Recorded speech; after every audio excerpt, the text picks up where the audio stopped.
Wait for it. Wait for it. Wait for it.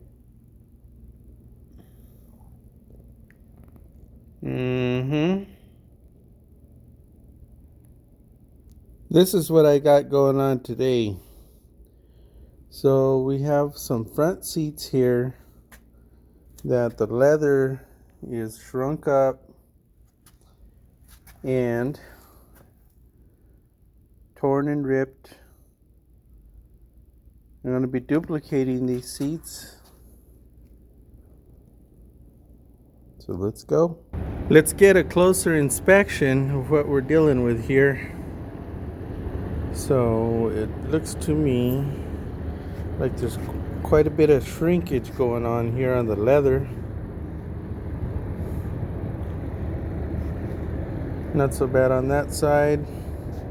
But then when you take a look at this passenger seat, you can see all the leather just shrunk up. Like probably, let me take this here. Wow.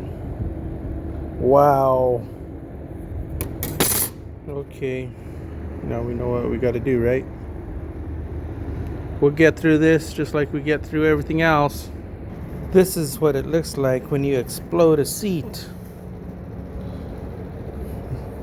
So that's all the backrest patterns right there. That's all the bottom cushion patterns right there. And a headrest. Let's check and see if we have the right material.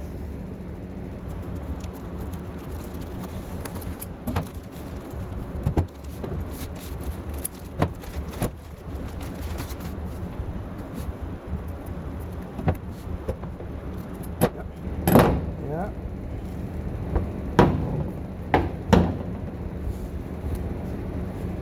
Not bad. We always want to make sure that the material here is square. That way we don't have crooked pleats. That's our baseline.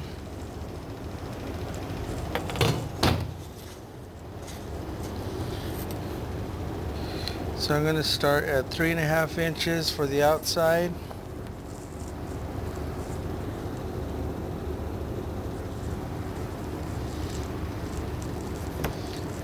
And the combination length for our two pieces here. I'll go right there.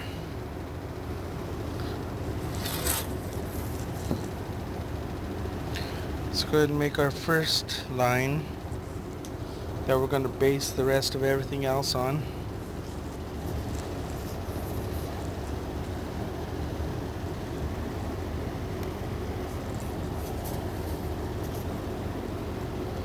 So 1.5 inch pleats.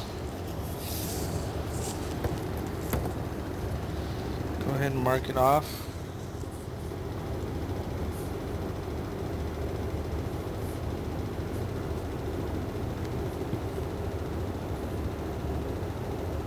How many we got? 1, 2, 3, 4, 5, 6.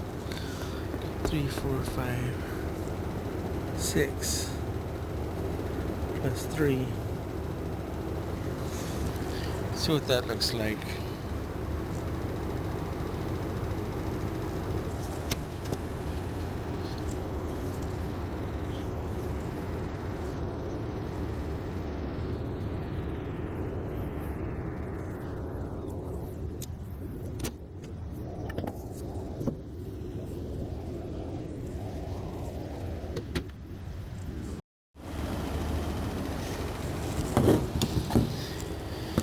And here's for the second seat.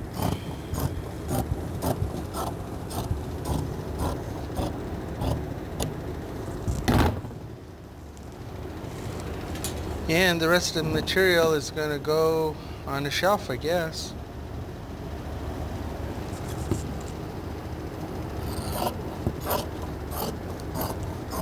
Okay, so that's enough pleat material for one seat. I'm just going to go ahead and sew this up as one piece.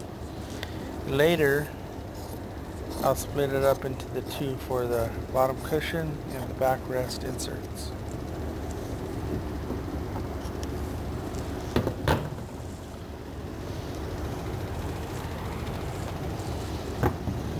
We'll do the same for the other seat. So what I'm doing here is I'm taking the least of the shrunk up pieces. This one I'm doing right here now is vinyl, but this one here is the leather, and this is probably the best shape of all of them. I'll be using that as the pattern. So go ahead and get this drawn out.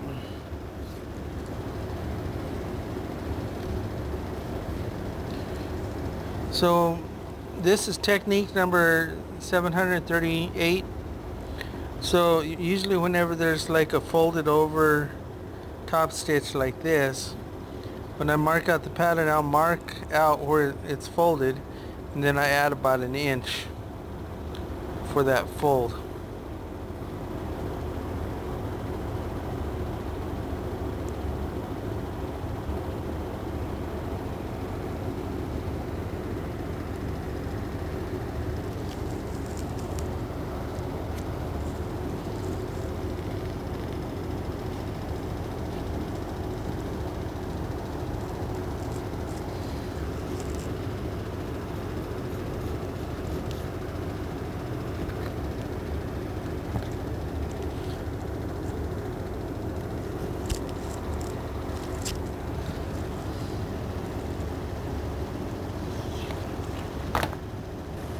Or technique number 87 is you can mark it out in chalk.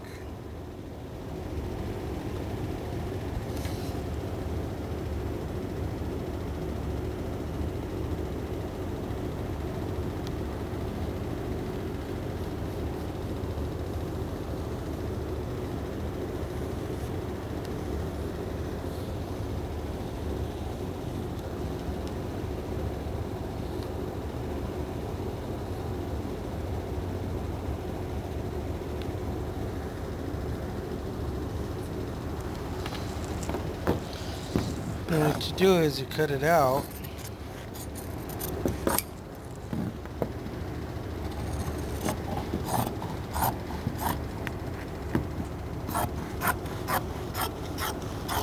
For future padded pieces, I always leave close to about a half an inch on the outside. So this is the technique. After you do it in chalk, what you do is you flip it over. You could take your hand,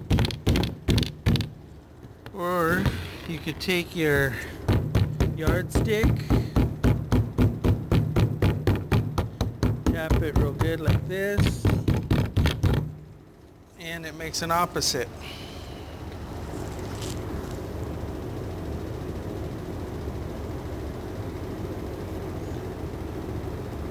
So now I have a left and a right. And the new one that I just made, I'm also going to be using that one to make the other two.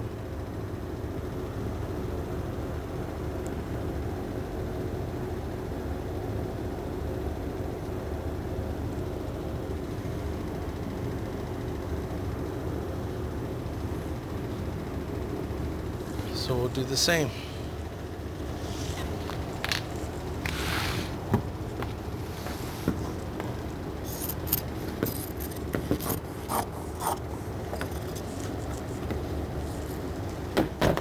So something just occurred to me that the side isn't padded, it's just vinyl. But you know what? I'm going to go ahead and pad it anyway, because it'll look 100 times better. So I guess I'm going to be doing better than factory on this one.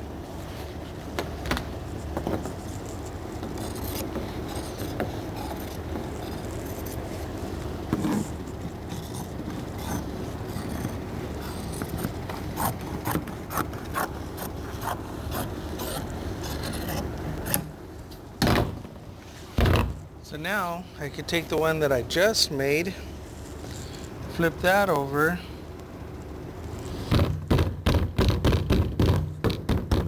opposite.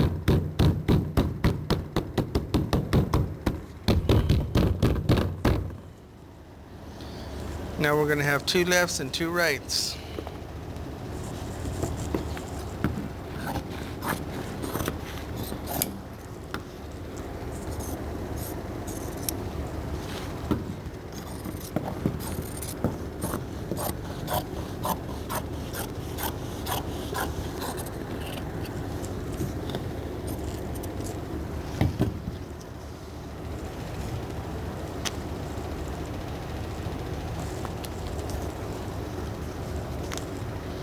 Okay.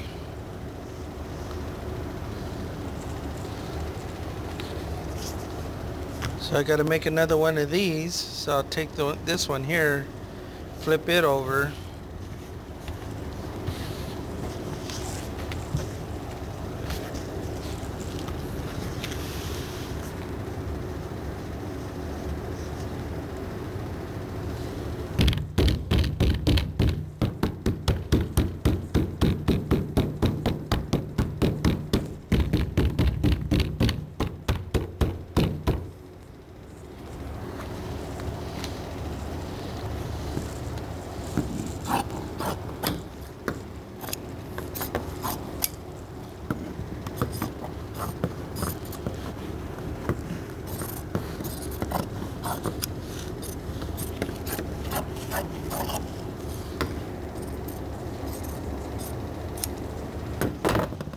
There we go.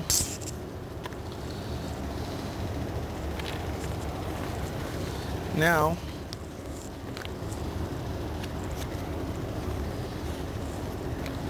I have my 2 lefts and 2 rights. If you notice, sometimes I don't take my patterns apart all the way. I leave them connected somewhere.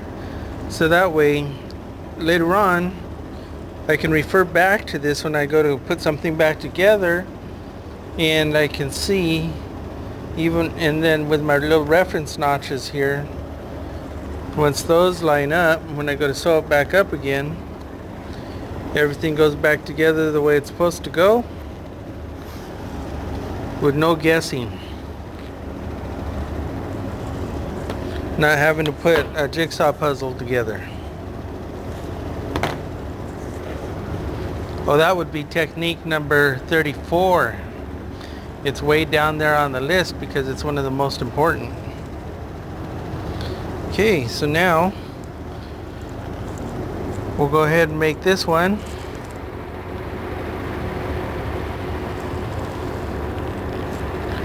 Draw it out a little bit further than the edge, which is pretty much the width of the chalk. So it kind of does that itself.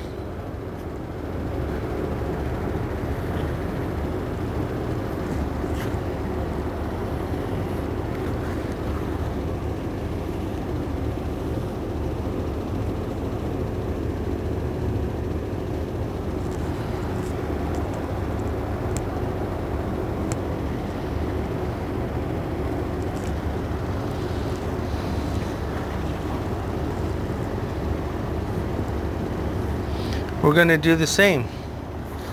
Cut this one out, flip it over, tap it, make our opposite pattern.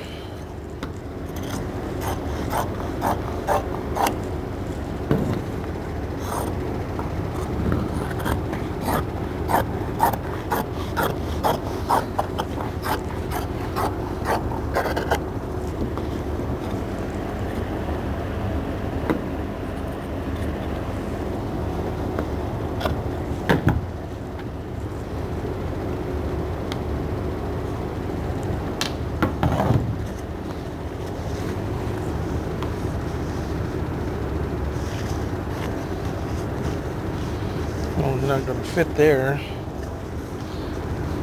Well, that would have been perfect right there. So I guess I'm going to save that for the next one.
the piece that I saved earlier, the opposite, it's going to figure it's first.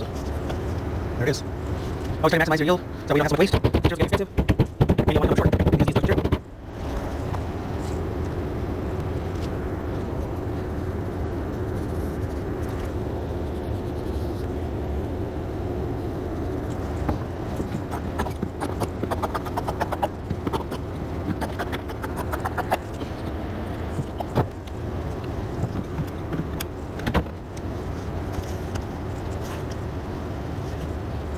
So I need one more of these, so I'll use this one here as the new pattern maker. You have a fourth piece.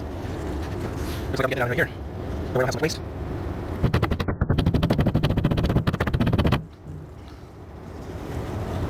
So I'll be doing this here for the rest of the patterns, and I'm not going to bore you guys with all that.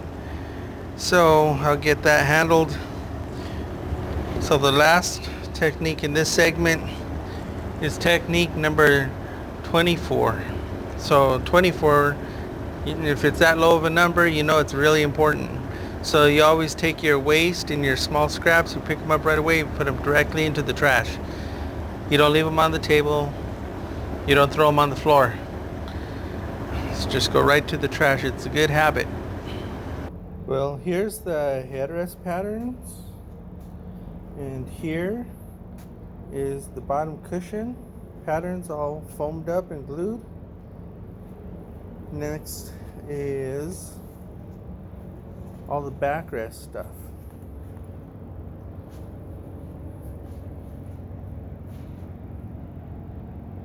Next is to sew everything up, and as far as sewing up the patterns and then trimming the edges, that's next. Let's start sewing them up.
There we go.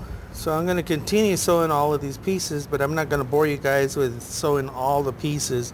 So I'm going to get that done and come back. Now that we have all the patterns sewn up, next we got to trim them. So remember, when you're trimming, you want to get pretty close to that thread without cutting it for sure.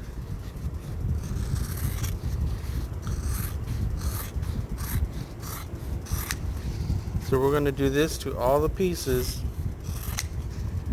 Once again, I'm not going to bore you by recording every piece that I'm trimming out. So what I'm going to do is I'm going to go ahead and do my work. You guys can go grab some popcorn or something, and I'll be back a little bit later and we'll start sewing all these pieces together.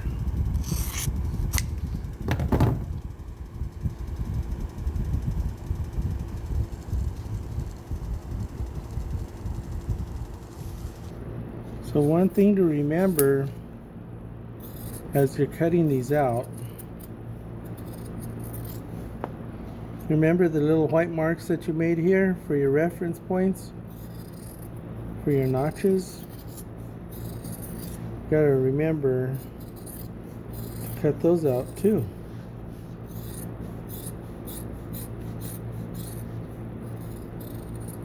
So when we're done trimming out the piece like that, we have our marks. So what you gotta do is fold it in half like that, mark it. This is how you know you're gonna how to put everything back together again.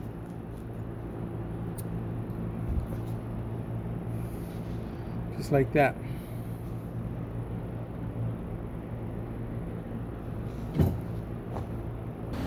We marked for notches here, so we're going to go ahead and match those notches. So we'll put the center together here. What we're going to do is we're going to be sewing a French stitch. So I'm going to set my stitch length at 5 to put it together, and then we'll do the 7 for the top stitch. So we'll just begin here. Go ahead and lock this stitch because it's your first one.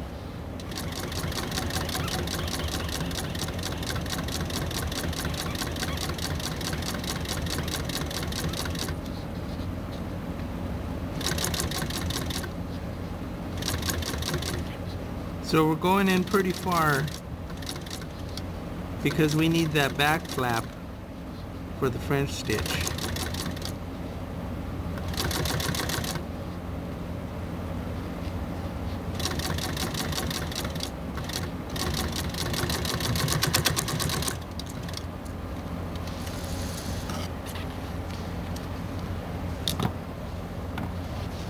Trim your threads, flip it over, work your way out from the middle, go to the other side. You don't have to lock this next stitch because this first stitch is already locked. So when you're flying and you're focused, that'll save you a few minutes.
So because of order of installation, because the order of this intersection right here, I had to put all that there together before I could do the top stitch.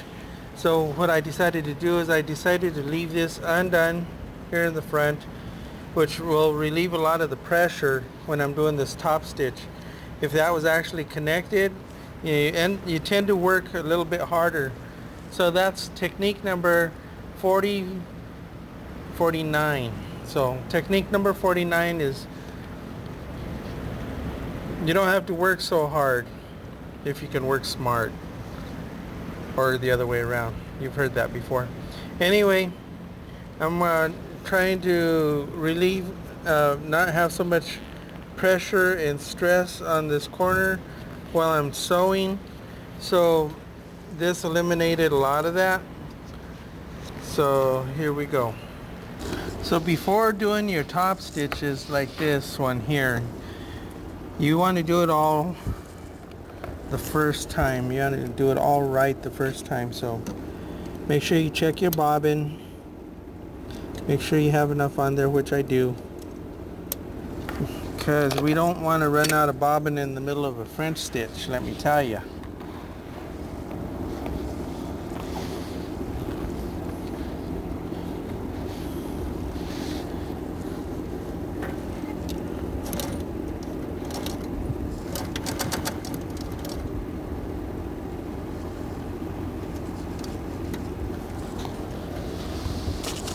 This is the problem right here. Put my microphone out of the way. The problem is all the bulk that you get when you're trying to do a top stitch. I guess we're gonna go this way.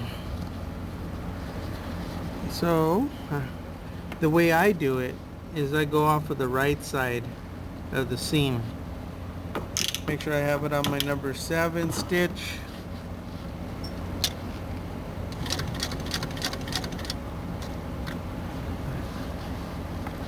It can be done either way. You can go start either on the left side or the right side first, depending on your preference. I just like going on the right side first. Maybe the people in England, maybe they go on the left side, huh? Let's find out how this works. And then whenever you stop a stitch, try to keep your needle in the material, because you're tugging and you're pulling and you don't want to pull it right out. So I guess that's technique number 67. That's pretty, it's a low number because it's so important.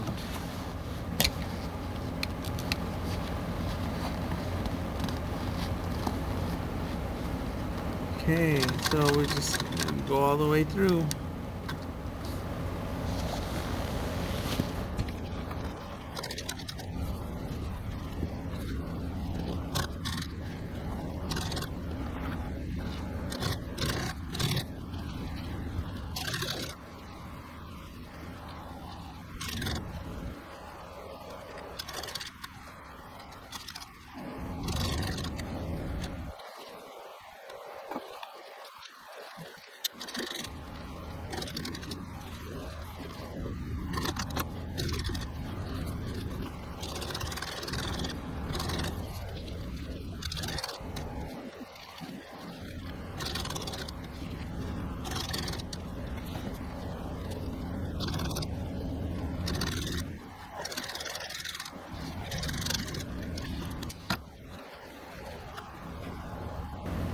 Now that I have both French seam sides sewn up here, let's go ahead and put these inserts here together.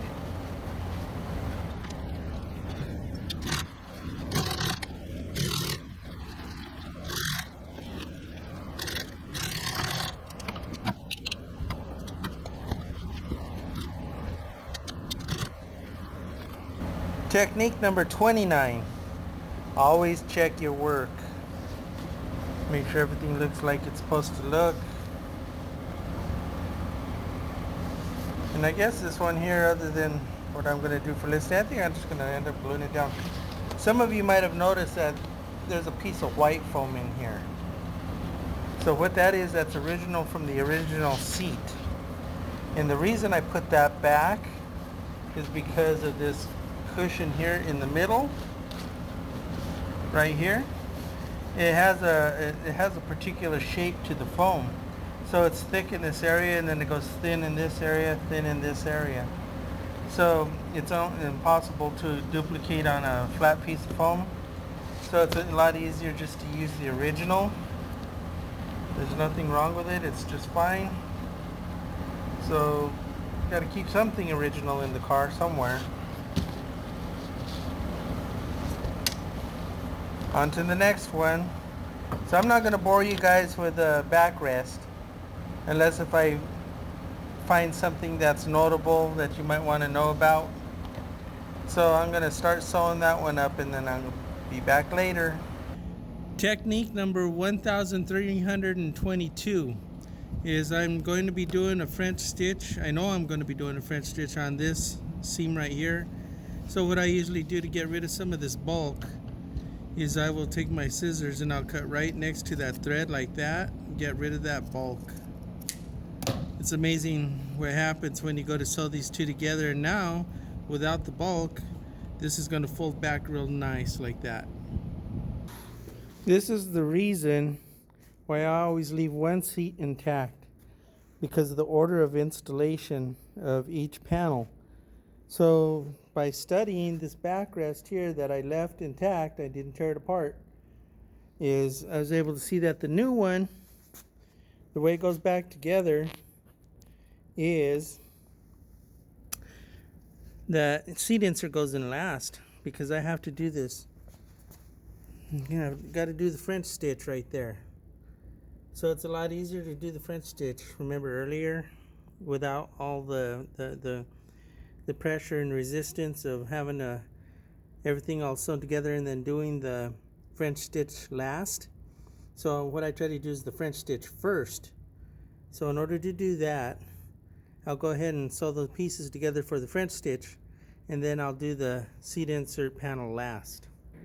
I got the French stitch done, and after the French stitch is I went ahead and put in that seat insert, just like we talked about. Hey, would you look at that? Hog rings and hog ring pliers. That must mean only one thing. So I have the covers sewn up and ready to install. I had to do some foam repair on the back cushion before I installed that cover, and getting ready to install this cover. So here I go.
So now we got to poke holes in the top here for the headrests.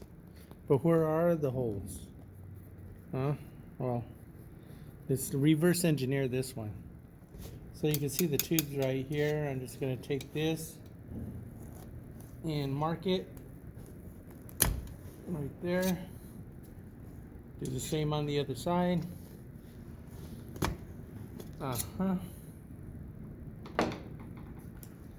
Now we know where the holes are supposed to be.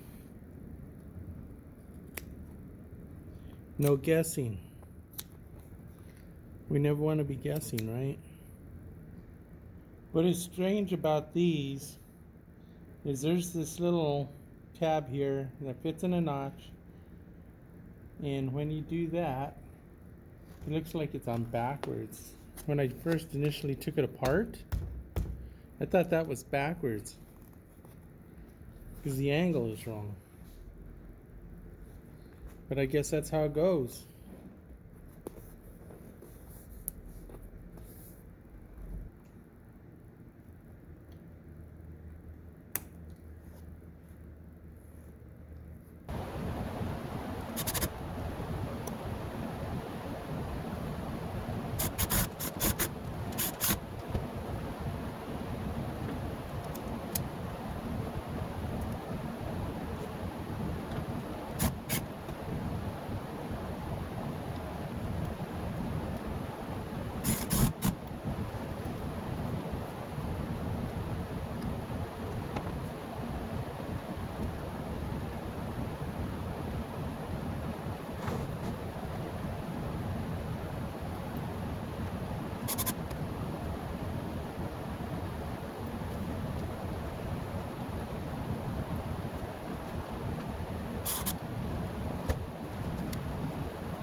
Okay, so I finally have something to show you.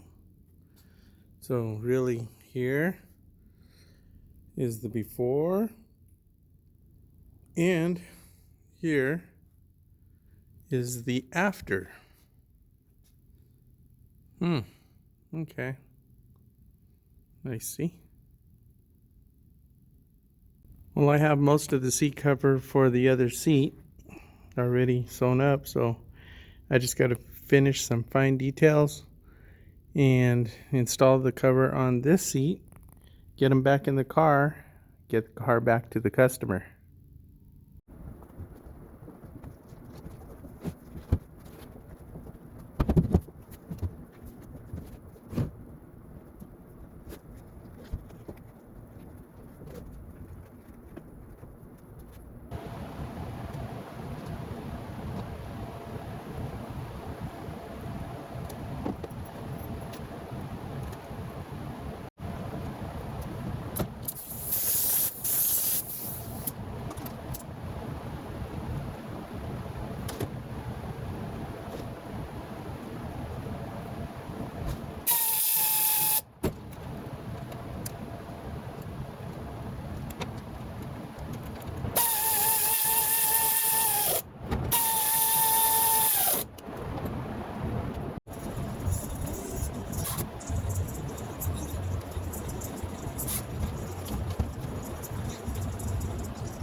Well, we're at the end of another episode.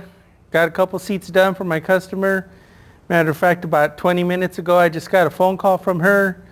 I let her know that that they're really done today, and she's going to have her car back today. And she's so excited. And I guess I'll be seeing her in a little while. So I'm going to pop these seats back in and have another happy customer. So anyway, if you like this video, I appreciate that quick like and subscribe if you want to see more of these. And until next time, we'll see ya.